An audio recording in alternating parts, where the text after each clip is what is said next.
Yesu ashimwe. Dusangire amajambo dusanga mu cete cyanditswe na Yakobo igice cya 5 umurongo w'indwi n'umunani, haravuga ngo nuko bene data mwihangane mushitsaho umwami Yesu azozira. Eho umurimyi arorera ivyimburwa vyiza vy'imirima abirindira yihanganye gushikaho bizoronkera imvura y'agatasi n'iyurushana. Nuko namwe mwihangane mureme mu mitima kuko kuza k'umwami kuri hafi. Dusangire ijambo rivuga ngo kwihangana. Kuva uyu munsi gushikaho Yesu azozira n'urugendo, canke kuva uyu munsi gushikaho umuntu azopfira n'urugendo.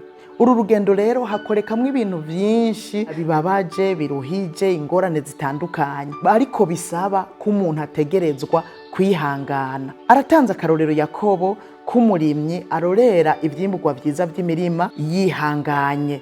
Arihangana gushikaho imvura izogwira y'agatasi n'iyurushana, kuko nta nikindi ashoboye gukora. Iyo mvura si wayigwisha, bisaba rero ko yihangana gushikaho bizokwerera. Ntushobora no kuza kwimbura bitarera, ntibikunda, bisaba ko wihangana.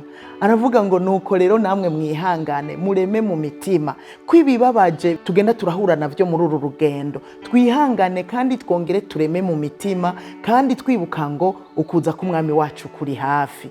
Wibutse ko Yesu ari hafi, wihangane kugira ntazogusange uri mu guhugumba. Ikindi naco ntimwidodomberanire. Nivyo Yakobo yarabihanuye, aravuga ngo ntimwidodomberanire, kuko iyo abantu batanguye kwidodomba haba habuze kwihangana. Abavugishwa n'Imana, abakozi b'Imana, intumwa zatwitangiye imbere zitubera akarorero.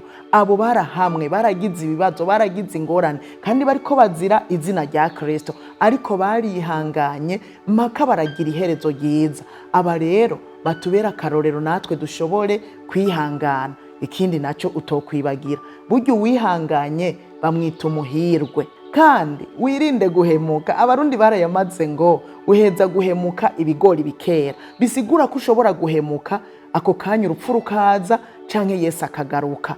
Wihangana ushitse kwiherezo. Yobu nawe atubera akarorero. Yobu yaragize ingorane, agira ibibazo, abura ivyiwe vyose n'abiwe bose, gushikaho n'umubiri wiwe ushikirwa, agwara ibihute, aramererwa nabi. Abagenzi baraza baramucokora, bari bitwa ngo baje kumuremesha. Yobu arihangana, na cyane cyane ko atajwi ryamwagiriza ikibi mu mutima. Amaze kwihangana, inyuma y'ivyo Imana yaramushumbushije kabiri ivyo yari yaratakaje. Abagenzi arabashumbushwa, ibintu vyose arabishumbushwa. Yobu amaherezo yiwe aba meza gusumba mbere n'intango. Nawe rero wihangane uzorangize neza, kuko burya iciza si ugutangura, ariko iciza kiruta vyose ni iherezo ryiza. Nuko nshuti yanje wihangane, kandi wibuka ko Yesu ari hafi, n'urupfu rushobora kuza. Imana iguhezagire.